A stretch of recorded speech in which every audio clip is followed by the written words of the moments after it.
There are multiple ways of creating objects of this bstring class. One short way is doing this, right? Bstring b1 bbarters. We discussed that in detail, how it is created, right? This b1, how memory allocation is happening here, right? And when this object goes out of scope, when the function ends, right, a destructor is automatically called and it will deallocate the memory dynamically assigned here in the constructor. Now, if I want to create an identical object, right, another object, let's say bstring b2 using b1, so I can do this. This is creating another object b2 by copying b1, creating an exact similar object b2 for b1, right? This syntax, creating object like this using existing object, is called as copy constructor. So it is invoking copy constructor. And where is this copy constructor, right? You are trying to create another object b2 using existing object b1. That is fair enough. But where is this copy constructor? So just like your default constructor, which if you do not write, C++ provides you with default constructor, C++ also provides you with default copy constructor. So if you do not write your own copy constructor, there is already one provided by default. What does that copy constructor do? It performs something called as shallow copying. What do you mean by shallow copying? So it will just copy the contents of each data member as it is into the new object. For example, here, if I were to imagine the code of the default copy constructor, name of the function will be same as class name. It's a constructor. And it will get a reference. It will try to create a copy of the object that you are using to copy, right?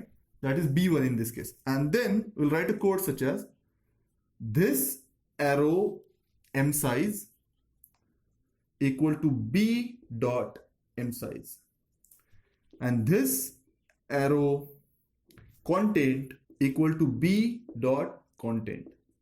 So this is what we say is a shallow copy. Each data member is copied from the object to be copied into the object who is calling the copy constructor. So in this case, our this is pointing to b2 and the object we are trying to copy is b1, which is assigned here to b, right? So this is copying the values of data members. This is our default. We have written this code just to tell you how it is working. This is default copy constructor. You get this automatically. You don't see the code, but you get this automatically by C++. So what is the problem with this? There's no problem in most of the cases, in a sense that when your class has simple data members like integer x and integer y, as was the case with our n complex class, right? It has two data members of type int. In that case, there's no problem. Values of the data members of the object to be copied will be copied into the targeted object, that is new object b2, right? And it will work flawlessly.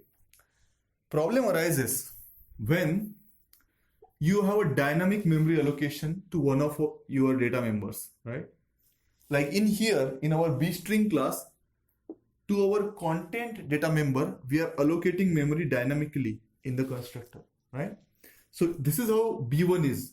B1 has two data members, m size, whose value is 8, and content data member has address 1000, which is the starting address of the dynamically allocated memory block, right? Now the problem is when you copy these two values, right? So we will create a B2 object will get created on stack and values will be copied 8 and 1000. These two values will be copied for m size and content, right?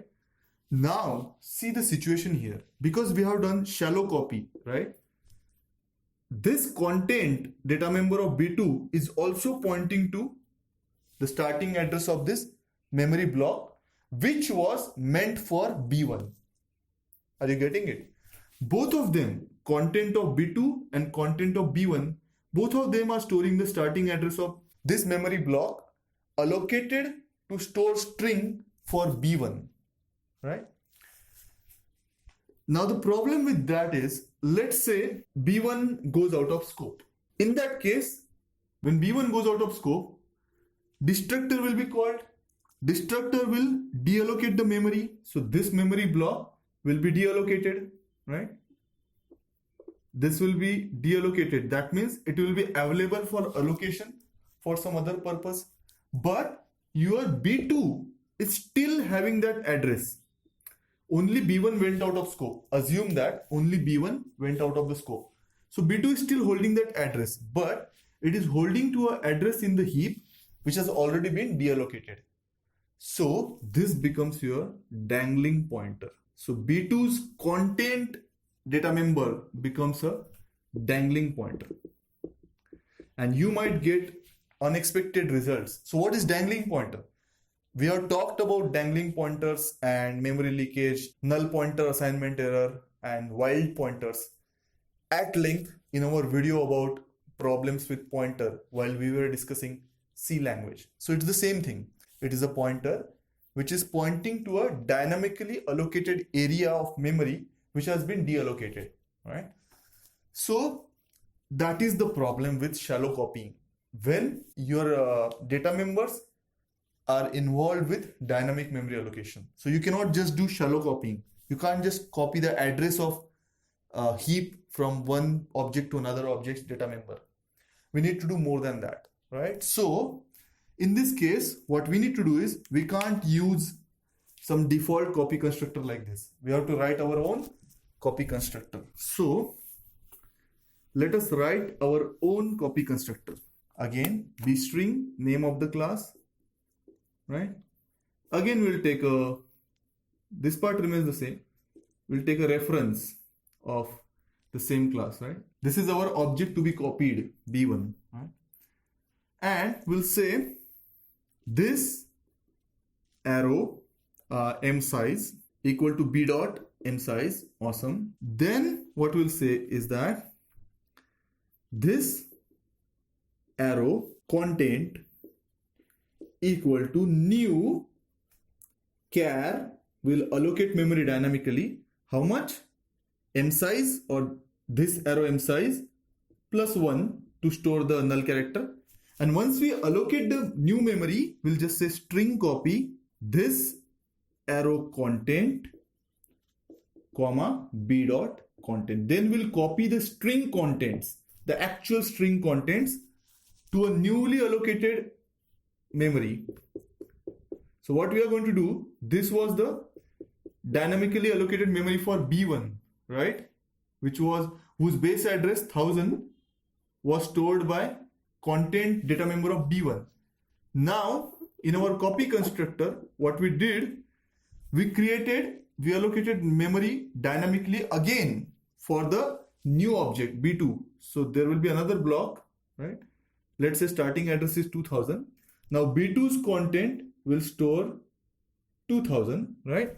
And then we'll copy the contents pointed by this b dot content, this object, which is like b barters, into this new address, this dot content, which is 2000 here. So we'll copy this contents, right? Now, good news is, now let's say one of these objects goes out of scope, either one of this, B2 or B1, right? So destructor will be called, I've just removed destructor, but the code was to free the memory, right? So destructor for that object, whichever object is going out of scope, will be called, and that memory will be deallocated. Suppose B2 goes out of scope, right? So that memory will be deallocated and B2 will go out of scope. Still, B1 will have its own dynamically allocated memory separately. So its content data member will not become dangling pointer in that case, right? Because we did not perform shallow copy. We performed something called as deep copy. We did not just do member to member shallow copy. We allocated new memory on heap because we knew it's a string. So we allocated new memory on heap and then copied the string contents into new location, right? So we did deep copying. So this is the concept of copy constructor, right? How you use copy constructor. So as I said, in those cases where you are not using dynamic memory allocation, right? Or database connections or some resources which will be freed in destructor if your data members do not require such resources, it is absolutely okay not to write your own copy constructor and use the default copy constructor provided to us by C++. You just have to create the objects like this. Class name, object name, and in the bracket provide the existing object name. It will copy it. And there's no problem.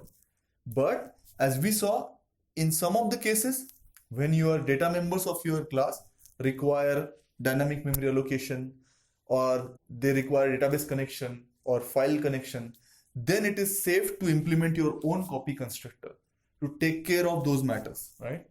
To establish new connections or to allocate new memory on the heap so that problems like these dangling pointers do not arise, right?